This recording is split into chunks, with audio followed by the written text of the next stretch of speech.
Consideration অর্থাৎ প্রতিদান ছাড়া যদি হয় চুক্তি, সেই চুক্তি বৈধ হতে লাগবে অকাট্য যুক্তি। ভারতীয় চুক্তি আইন অনুসারে কনসিডারেশন বা বিবেচনা বা প্রতিদান হলো একটি চুক্তির জন্য অত্যাবশ্যকীয় উপাদান। এটি ছাড়া কোনো চুক্তি আইন দ্বারা বলবৎযোগ্য হয় না। আচ্ছা, ধরুন আপনি আপনার পুরানো বন্ধুর বিপদে পাশে দাঁড়িয়েছেন। বন্ধু খুশি হয়ে কথা দিল যে সে ভবিষ্যতে কোনো এক সময় আপনাকে একটি মূল্যবান উপহার দেবে, কিন্তু পরে সে তার প্রতিশ্রুতি ভুলে গেল। এখন প্রশ্ন হলো, আপনি কি সেই প্রতিশ্রুতির জন্য তাকে আইনত বাধ্য করতে পারবেন? এর উত্তর আপনাকে চমকে দিতে পারে, কারণ আমাদের প্রচলিত ধারণা হলো কোনো লেনদেন ছাড়া কোনো প্রতিশ্রুতি আইনের চোখে টিকে না। কিন্তু ভারতীয় চুক্তি আইন 1872-এর 25 নম্বর ধারায় এমন কিছু ব্যতিক্রমী পরিস্থিতির কথা বলা আছে যেখানে কোনো লেনদেন ছাড়াই বা কোনো প্রতিদান ছাড়াই চুক্তি বৈধ হয়। এই ব্যতিক্রমগুলি সম্পর্কে বিস্তারিতভাবে জানতে হলে ভিডিওটি প্রথম থেকে শেষ অবধি অবশ্যই দেখতে থাকুন। Welcome back to my YouTube channel legal help and advice Bangla. আজকের এই ভিডিওতে জানাবো ভারতীয় চুক্তি আইন অনুসারে কনসিডারেশন বা বিবেচনা বা প্রতিদান বলতে কি বোঝায়। ভারতীয় চুক্তি আইন অনুসারে কনসিডারেশন বা প্রতিদানের প্রয়োজনীয় শর্তগুলি কি কি? ভারতীয় চুক্তি আইন অনুসারে কনসিডারেশন বা প্রতিদান ছাড়াই কখন চুক্তি বৈধ হতে পারে? Channel membership. আজই এই চ্যানেলের সাথে সরাসরি যুক্ত হন। দেরি না করে চ্যানেলের মেম্বারশিপ গ্রহণ করুন। আপনার নিজের ও আপনার পরিবারের যে কোনো সমস্যার আইনি সমাধান জানাতে এই চ্যানেল সবসময়ের জন্য গুরুত্বপূর্ণ ভূমিকা পালন করবে। আমরা মেম্বারদের সমস্যার সমাধানের জন্য আলাদা ভিডিও বানিয়ে থাকি, যেগুলি কেবলমাত্র মেম্বারশিপ গ্রহণ করলেই দেখতে পাবেন। মেম্বারশিপ নিতে ভিডিওর নিচে থাকা জয়েন বাটনটি ক্লিক করুন। আজই চ্যানেলটিকে আপনার পরিবারের সদস্য বানিয়ে ফেলুন। আইনি সমস্যা সংক্রান্ত আমার আরো অনেক ভিডিওর লিঙ্ক ডেসক্রিপশনে দেওয়া আছে। আপনার সমস্যা সম্পর্কিত কোনো ভিডিও থাকলে দেখে নিতে পারেন। ভিডিওটি ভালো লেগে থাকলে একটি লাইক দেবেন ও শেয়ার করবেন। চ্যানেলে নতুন হলে চ্যানেলটি অবশ্যই সাবস্ক্রাইব করে নেবেন। সবার আগে প্রয়োজনীয় আইনি তথ্য ও পরামর্শ পেতে পাশে থাকা বেল আইকনটি ক্লিক করে অল বাটনটি প্রেস করে দেবেন, কারণ এই চ্যানেল আপনাদের সমস্যা সমাধানে সহায়ক হিসাবে কাজ করে থাকে।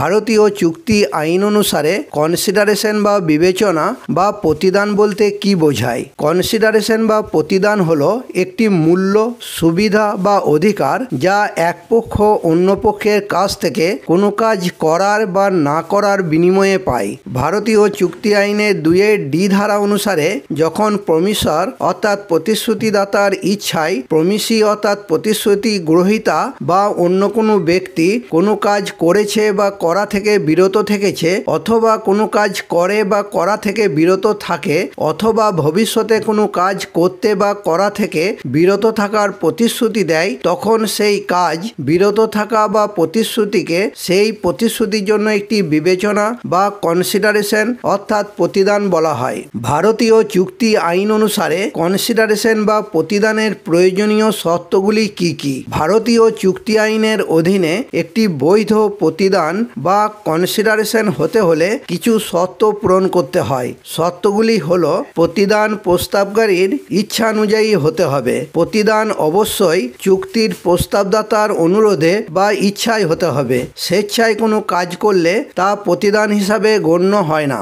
2. প্রতিদান যে কোনো ব্যক্তির কাছ থেকে আসতে পারে। প্রতিদান যে কেবল প্রতিশ্রুতিপ্রাপ্ত ব্যক্তিই দেবেন এমন কোনো বাধ্যবাধকতা নেই। প্রতিশ্রুতিপ্রাপ্ত ব্যক্তি ছাড়াও অন্য কোনো ব্যক্তি বা তৃতীয় পক্ষ থেকে প্রতিদান আসতে পারে। প্রতিদান অতীত, বর্তমান বা ভবিষ্যৎ হতে পারে। অতীত প্রতিদান যখন প্রতিজ্ঞা করার আগেই কোনো কাজ করা হয় তখন তাকে অতীত প্রতিদান বলা হয়। ভারতীয় আইনে এটি বৈধ।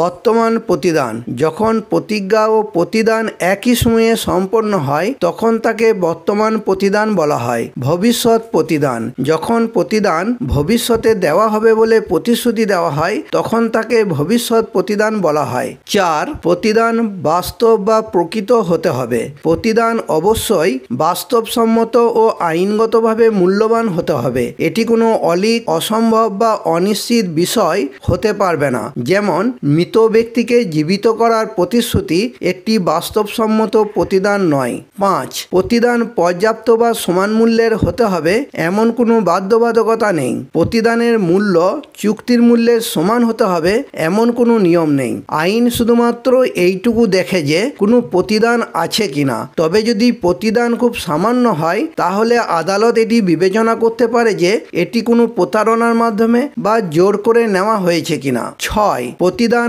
আইনসম্মত হতে হবে। প্রতিদান এমন কোনো কাজ হতে পারবে না যা আইন দ্বারা নিষিদ্ধ, অবৈধ, অনৈতিক বা জননীতির পরিপন্থী। 7. যে কাজ করতে প্রতিজ্ঞাকারী ইতিমধ্যেই বাধ্য সেই কাজ প্রতিদান হিসেবে গণ্য হবে না। যদি কোনো ব্যক্তি আইনগতভাবে বা অন্য কোনো চুক্তির কারণে কোনো কাজ করতে বাধ্য থাকে তবে সেই একই কাজ নতুন কোনো চুক্তির জন্য প্রতিদান হিসাবে গণ্য হবে না। ভারতীয় চুক্তি আইন অনুসারে কনসিডারেশন বা প্রতিদান ছাড়াই কখন চুক্তি বৈধ হতে পারে। ভারতীয় চুক্তি আইন অনুযায়ী সাধারণত প্রতিদান ছাড়া কোনো চুক্তি বৈধ হয় না। প্রতিদান নাই, চুক্তিও নাই। এই নীতিটি চুক্তির একটি মৌলিক ভিত্তি। তবে এই নিয়মের কিছু গুরুত্বপূর্ণ ব্যতিক্রম রয়েছে। ভারতীয় চুক্তি আইন 1872-এর 25 নম্বর ধারায় এমন কিছু ব্যতিক্রমী পরিস্থিতির কথা বলা আছে যেখানে প্রতিদান ছাড়াও চুক্তি বৈধ বলে গণ্য হতে পারে। সেগুলি হলো: 1. স্বাভাবিক ভালোবাসা ও স্নেহের সম্পর্ক।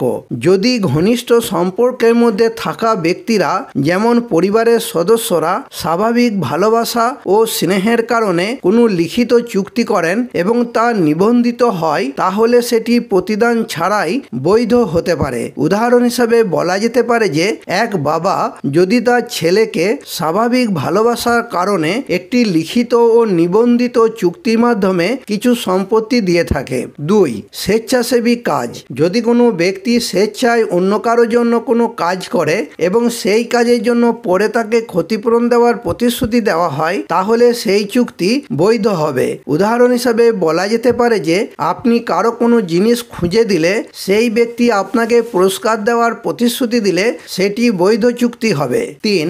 আইনত বকেয়া ঋণ পরিশোধের প্রতিশ্রুতি। যদি কোনো দেনাদার ব্যক্তি কোনো বকেয়া ঋণ পরিশোধের জন্য একটি লিখিত ও স্বাক্ষরিত চুক্তি করে থাকেন যা আইনত কার্যকর করা সম্ভব ছিল না তাহলে সেই চুক্তিও বৈধ বলে গণ্য হয়। উদাহরণ হিসাবে বলা যেতে পারে যে একটি ঋণ যেটি আইন দ্বারা নির্ধারিত সময়সীমার কারণে অকার্যকর হয়ে গিয়েছিল কিন্তু পরে দেনাদার তা পরিশোধের জন্য লিখিত চুক্তি করলে সেটি বৈধ হবে। 4. দান বা উপহারের চুক্তি। দান বা উপহারের চুক্তি প্রতিদান ছাড়াই বৈধ হয় যদি তা যথাযথভাবে তৈরি ও নিবন্ধিত হয়। সাধারণত প্রতিদান ছাড়া চুক্তি বাতিল বলে গণ্য হলেও উপরোক্ত ব্যতিক্রমগুলোর ক্ষেত্রে তা আইনত বৈধ হতে পারে। আজ এই পর্যন্তই। এই সংক্রান্ত কোনো সমস্যা থাকলে কমেন্টে জানাবেন। ভিডিওটি ভালো লেগে থাকলে সাবস্ক্রাইব করে দেবেন। Legal help and advice Bangla channel সর্বদা আপনাদের পাশে আছে।